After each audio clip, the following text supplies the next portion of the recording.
90s കിഡ്സിന്റെയും 2000ത്തിന്റെ തുടക്കത്തിൽ ജനിച്ചവരുടെയും ഒരു favourite chocolate ആയിരുന്ന ബൈറ്റ്സ് എങ്ങനെ മാർക്കറ്റിൽ നിന്ന് ഇല്ലാതായി?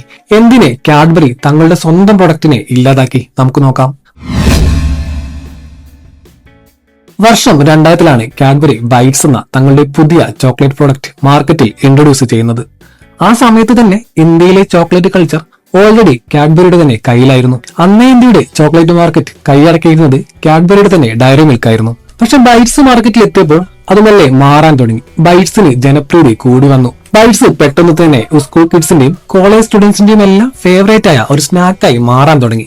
മറ്റുള്ളവർക്ക് ബൈറ്റ്സ് ഈസിയായി ഷെയർ ചെയ്യാമെന്നതും ടേസ്റ്റിനൊപ്പം ബൈറ്റ്സിന്റെ വിജയത്തിന് പിന്നിലെ പ്രധാന കാരണമായിരുന്നു. ഷോർട്ട് ടൈമിൽ തന്നെ ചോക്ലേറ്റ് വൻ ഹിറ്റായി. പുതിയ രൂപത്തിലുള്ള ചോക്ലേറ്റ് ആളുകൾ വളരെയേറെ എൻജോയ് ചെയ്ത് കഴിക്കാൻ തുടങ്ങി. അങ്ങനെ ബൈറ്റ്സ് അല്ല ട്രെൻഡിങ്ങിൽ പോകുമ്പോഴാണ് അത് സംഭവിക്കുന്നത്. ഒരുപാട് ചെറിയ കാരണങ്ങൾ ഉണ്ടായിരുന്നെങ്കിലും പ്രധാനമായും ബൈറ്റ്സ് നേരിട്ട വെല്ലുവിളികൾ രണ്ടെണ്ണമായിരുന്നു. അതിലൊന്ന് ഹ്യൂമിഡായ, അതായത് ഈർപ്പമുള്ള കാലാവസ്ഥയുള്ള കേരളം, തമിഴ്നാട് പോലുള്ള സംസ്ഥാനങ്ങളിൽ ബൈറ്റ്സ് പാക്കറ്റുകൾ ഓപ്പൺ ചെയ്യുമ്പോൾ തന്നെ അവ പരസ്പരം ഒട്ടിപ്പിടിച്ച് ഒരു സ്റ്റിക്കായി നിൽക്കുന്ന രൂപത്തിലാണ് കസ്റ്റമേഴ്സിന് ബൈറ്റ്സ് ലഭ്യമായിരുന്നത്. ഇത് ബൈറ്റ്സിന്റെ പാക്കിംഗ് ഇഷ്യൂ കാരണമാണെന്നും ബൈറ്റ്സ് അൺഹൈജീനിക് ആണെന്നും ആളുകൾക്ക് ഫീൽ ചെയ്യാൻ ഒരു കാരണമായി. കുട്ടികളുടെ ഹെൽത്തിന് ഇത് സേഫ് അല്ല എന്ന് വരെ പാരന്റ്സ് കംപ്ലൈന്റ് ചെയ്യുവാനും തുടങ്ങി. രണ്ടാമത്തെ കാരണം വളരെ രസകരമാണ്. ബൈറ്റ്സിന് ഡിമാൻഡ് കൂടിയ സമയത്ത് തന്നെ ഡയറി മിൽക്കിന്റെ സെയിൽസിൽ കാര്യമായ കുറവ് സംഭവിച്ചു.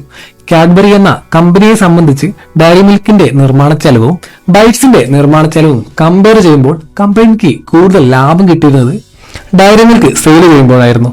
അതായത് ബൈറ്റ്സിനെ കൂടുതൽ പ്രൊമോട്ട് ചെയ്യുമ്പോൾ അത് ഡയറി മിൽക്കിന്റെ സെയിൽസ് കുറയാനും കമ്പനിയുടെ വരുമാനത്തിൽ ചെറിയ അളവിലെങ്കിലും കുറവ് വരുത്തുമെന്ന് കമ്പനിക്ക് മനസ്സിലായി. കൂടാതെ രണ്ട് പ്രൊഡക്റ്റ് വെച്ച് പോപ്പുലർ ആകണോ അതോ ഒരു സ്റ്റേബിൾ പ്രൊഡക്റ്റ് ആയ ഡയറി മിൽക്ക് ഓൾറെഡി മാർക്കറ്റിലുള്ള സ്ഥിതിക്ക് അത് വെച്ച് മാത്രം ബിസിനസ് ചെയ്യണോ എന്ന് കമ്പനിക്ക് ഒരു ഡൗട്ട് വന്നു. ഒടുവിൽ ഒരുപാട് ചർച്ചകൾക്കൊടുവിൽ കാഡ്ബറി 3 കാര്യങ്ങൾ തീരുമാനിച്ചു. ഒന്ന്, ബൈറ്റ്സിന്റെ പാക്കേജിംഗ് പ്രോബ്ലം സോൾവ് ചെയ്യുക എന്നത് കോസ്റ്റ് കൂടുതലായ ഒരു പരിപാടിയാണ്.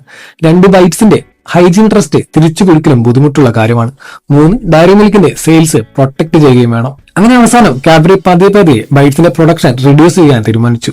ഒടുവിൽ പൂർണ്ണമായും ഡിസ്കണ്ടിന്യൂ ചെയ്തു. ഇതൊരു സൈലന്റ് ആയ എക്സിസ്റ്റ് ആയിരുന്നു. ഒഫീഷ്യൽ അനൗൺസ്മെന്റ് ഒന്നും ഉണ്ടായിരുന്നില്ല. പക്ഷെ എല്ലാ ഷോപ്പുകളിലെ ഷെൽഫുകളിൽ നിന്നും ബൈറ്റ്സ് മെല്ലെ അപ്രതീക്ഷിതമായി. ബൈറ്റ്സ് ഡിസ്കണ്ടിന്യൂ ചെയ്തതിനു ശേഷം കാഡ്ബറി പുതിയ പ്രൊഡക്റ്റുകൾ വിപണിയിൽ ഇറക്കാൻ തുടങ്ങി. Cadbury Perk, Gems rebranding, Dairy Milk Silk തുടങ്ങിയവയായിരുന്നു അവ. അതിൽ നിന്നും കമ്പനിക്ക് ഒരു കാര്യം മനസ്സിലായി. വലിയ ബ്രാൻഡുകളിൽ ഫോക്കസ് ചെയ്യുന്നതാണ് സേഫ് സ്ട്രാറ്റജി. തീർച്ചയായും ഈ വീഡിയോ കാണുന്ന പലരുടെയും ഒരു ഫേവറേറ്റ് ചോക്ലേറ്റ് ഐറ്റം തന്നെയായിരുന്നു ബൈറ്റ്സ്.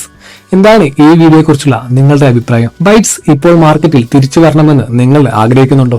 Comment your thoughts.